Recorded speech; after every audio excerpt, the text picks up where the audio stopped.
and whether or not you have confidence in the advice that's given to you by HBRC, because they are the ones that this council has specifically charged with and has funded to undertake the process around getting this deal back to you. And they are the ones with the expertise around all those matters that you've talked about. And we are looking at it from the point of view of council as an investor, but they are having to bring together the whole package. So I think it's simply a matter of the relationship between the regional council and HBRC. With respect, Liz, I completely disagree with you. This has nothing to do with whether we trust the advice from HBRC, which of course we will get, and of course we will take seriously. Your question, not your opinion. My question is, are we not letting down the commitment we made to the public if the HBRC does not have the final say on whether we go ahead and invest or not? Because I can't see how you could possibly interpret the words of the statement of proposal in any other way. Look, I mean, I'm looking particularly there about at recommendation 8.3, which talks about receiving confirmation from HBRC. So you could add in there another verb, adopts or something. You know, can I have a think about perhaps some wording around that, rather than off the cuff? I've got some suggestions as to how we can do it, but I think we probably need to take that offline at some point further down the track. Yeah. My subsequent question to that by Councillor Bevan is, if it was the intention of the management and of this council to delegate the decision to HBRC, why was that not put explicitly to the public when we're having our round of consultation? I accept the view, underpinning this, that Peter Bevan said... You've got a question. So there's no decision by the council to delegate its decision-making ability to HBRC on this. As I said, HBRC have been tasked with providing you with working up the concept and the project and providing you with a recommendation on that. The words receive confirmation, when a council receives, council can choose to receive or not. If you don't receive something, so that's the wording there in 8.3, it's effectively doesn't have any status. So the word receiving is not just, well, here it is, we'll send it out to you. You actually have to formally adopt something. So you do have that decision making. That is your decision, is by receiving it, and you can choose not to receive it if you're not happy with it.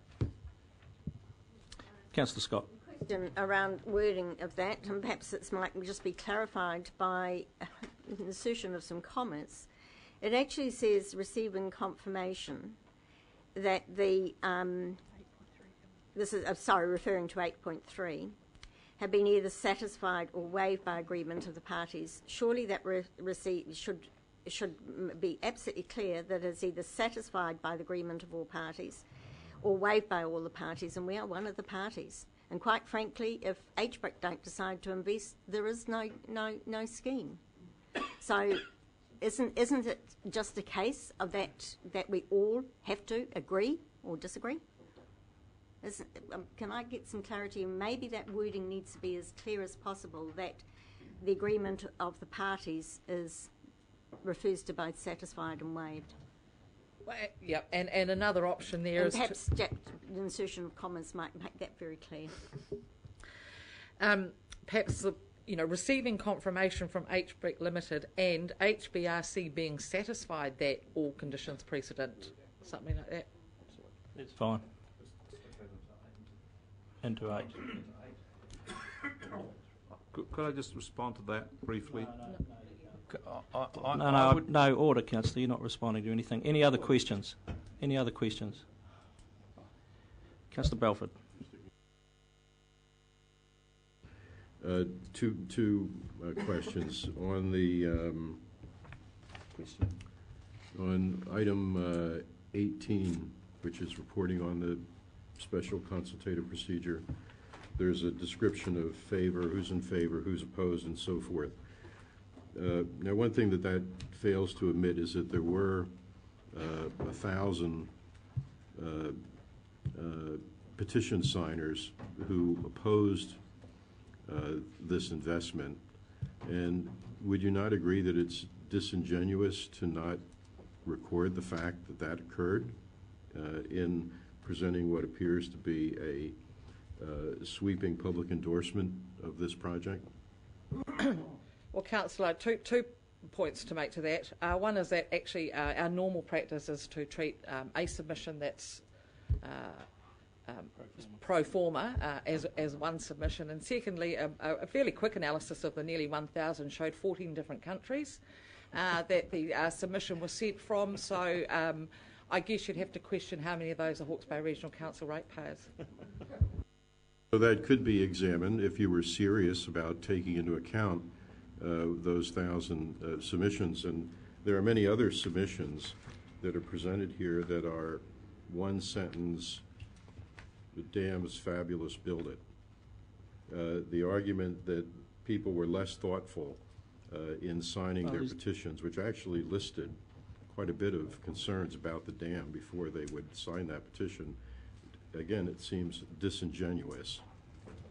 But one further comment, Councillor, and I was asked this actually at a public meeting. It's not the actual number of submissions for and against is not a popularity contest in that regard. This was really just to give you some kind of sense of the flavour of the submissions, and I accept that you have your views on that. Really the purpose of the special consultative process is to tease out information and concerns that may not have already been addressed either by HBRC or by the council, and the questions and the subsequent answers that we've been able to give you, those have shown that the process has worked.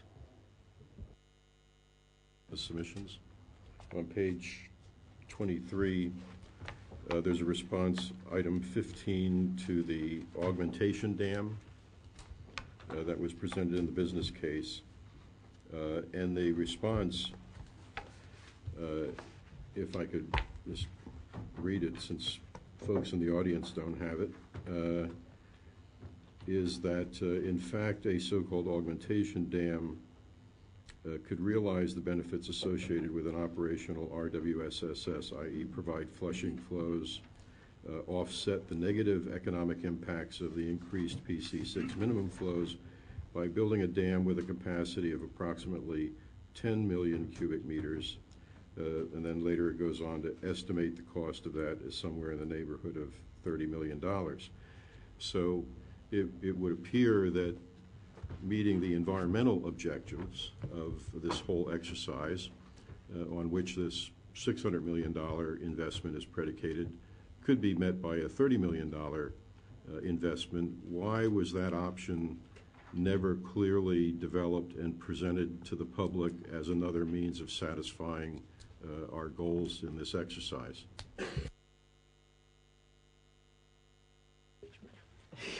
Yeah, I was going to get you to answer that, but the question is really, as an investment, there is no income from it. So from the point of view of HBRC looking at it, it didn't stack up as an investment proposition. From the standpoint of regional council, it might well have standed up, and the public might have a quite different view of that particular option.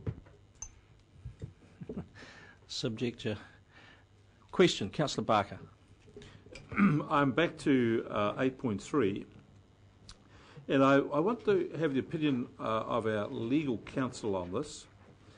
When it makes reference to the parties to either being satisfied or waived, waiving conditions, is it not the parties referred to in the sentence are the parties to the Ruataniwha Water Storage Limited Partnership? These are the ones who have the rights to either be satisfied or waived, and that this Hawke's Bay Regional Council is not a party to the RWLP. Councillor, if I can answer that, I probably agree with you that the reference to parties means that HBRC has to be satisfied that the parties are also happy with the proposal, but as I understand it, the amendment that was suggested, inserting and that HBRC is satisfied, solves the problem. So an amendment to this will solve the problem. You've answered specifically. The next question I have, and I just want to be clear about this, I want you to contrast 8.3 as it stands and 8.3 as amended, as suggested here, with 8 itself, which reads, resolves to invest up to $80 million in the Ruataniwha water storage scheme, subject to. Now, if having made the decision to invest, and therefore, if HBRC advises, but we do not receive or confirm that advice, what effect will that have on the decision? It seems to me that the decision being made to invest can't be overturned by not receiving a report from HBRC. As I understand it, this is a condition subsequent, and if HBRC is not totally satisfied, then the project doesn't proceed, notwithstanding the fact that at this meeting HBRC might resolve to go ahead with the project. So, in a way, it's reserving a further position. That's how I read it. There's other councillors that haven't asked questions yet. Councillor Pipe, have you got any questions yet? No. Councillor Hewitt, have you got any questions yet? How many more slides have we got? We've got this one and some on funding, and then a due diligence one. So fantastic. I'm looking forward to getting on to the due diligence one. Yes, Councillor, I'll carry Sorry, on. Chair, I had my hand up for a question. Councillor Bett. Stuart, I'm back to 8.3, and I read before the words from the statement of proposal that says that the HBRC has to be satisfied by financial close. Looking at the wording of 8.3, would we meet that commitment to the public if we change the wording so that it read, resolves to invest up to $80 million in RWSS subject to being satisfied after advice from HBRC Limited that all the conditions precedent to financial close, etc., etc., etc. HBRC Limited. From HBRC, yeah, sorry. And so all of the... So being satisfied after advice from HBRC that all the conditions, etc., etc. Would yes. that, and then would the that nested, meet our public commitment? And then the nested 8.1 through to 8.5 is conditional on that? Yeah. That's possibly better drafting. Right. So you Right. went back about 4 slides, did you? No, I didn't. So the next part of the paper is really, I think there's probably been a reasonable amount of discussion on this already, and I'm sure there may well be some more, but around the conditions precedent. And it's really, I guess, how we can be sure and will satisfy all the councillors that you have a clear, unequivocal demonstration of success for every condition precedent. And, maybe that will require some revision to the recommendations, but it's critically important, obviously, around this table that occurs. The next series of slides are really around, I guess, a critical component of your decision making, which is around the funding. Because I'll go back to the point that you are being asked about an investment, and I'm going to hand over to Mr. Drury to take you through the next several slides, which are all around the funding. Thank you, Liz. Another voice would probably give Liz a bit of a break. The matter that I'm dealing with here, councillors, is specifically 8.5, which is, and I'll read it to you. HBRC increasing its annual distributions to this council to provide a 6% return to this council on the funds that HBRC draws down from HBRC from time to time to invest in the Ruataniwha, up to a maximum of 80 million. Now, a lot of the information that I'm going to show you on these overheads you've had before, but what I have done is pulled it all together, okay? And I make no apology for that. It's 6 or 7 slides. I believe that this journey is probably worth going through, so as at the end of it you know exactly where the funding is and the objective of If that I could funding. suggest, if you run your 6 slides and then we'll take questions at the end of that. No, thank you for that. That would be appreciated. The first one up there, councillors, I've just stated the objective. The investment of the Ruataniwha is to be cost neutral to ratepayers, and you're familiar with that being in the statement of proposal. And I go back to what the long-term plan stated. I'm sure that plan was done 3 years ago, but it's still got relevance, and it's still used to formulate annual plans. So I'll go briefly through this. It has been given to you before in April, but I think it's worthwhile just going over some of this material. The long-term plan had 80 million proposed to put into the Ruataniwha, and that at that time was made up of capital subscription of 55 and the holding interest and a few losses. Going forward, there was 25 million provided, so you can see there that plan provided for a 6% cost of money built into the capital project. It also assumed that the Ruataniwha investment would provide a return from 2022, which is the end of the long-term plan, of 6%. That plan assumed interest on bank deposits would get up to 5.75 in fairly short order into the plan. Can we have the next one? Do you mind moving on? Yeah, good on you. That plan also had a opening cash balance of 30 million. It started that plan with 30 million. That's in the investment account. That plan also assumed that the remaining Napier leasehold land would be sold to lessees and the capitalisation of the residual cash flows, and that was estimated at, that total package was estimated at 50 million. Just a few notes there just as an update because they raise obvious questions. How much did we realise from the sale of leasehold land through that exercise to lessees and the capitalisation? We actually realised 51.8, so I mean we're pretty much on track. Note 2 there gives you an idea of what Napier leasehold rentals were yielding at that time. It was at and around 5%, in fact about 5.3% on net sales value, and obviously these returns would increase through the plan as increase in value of Napier land, and of course it's based on, the rentals are based on the value of the land, so there was a trajectory upwards on those returns. Other figures have been moved around. Quite often you hear that the Napier leasehold land was only yielding 3% or 3.2%. That 3.2% was based on a book value. Now the book value is driven by a valuers on cash flows. But we all know, councillors, that what you can sell them for is the value, and we sold residual cash flows and the properties to lessees for the sum of 51.8 million. So that's where that goes. Changes from the LTP, and these are updating that LTP because it is 3 years old.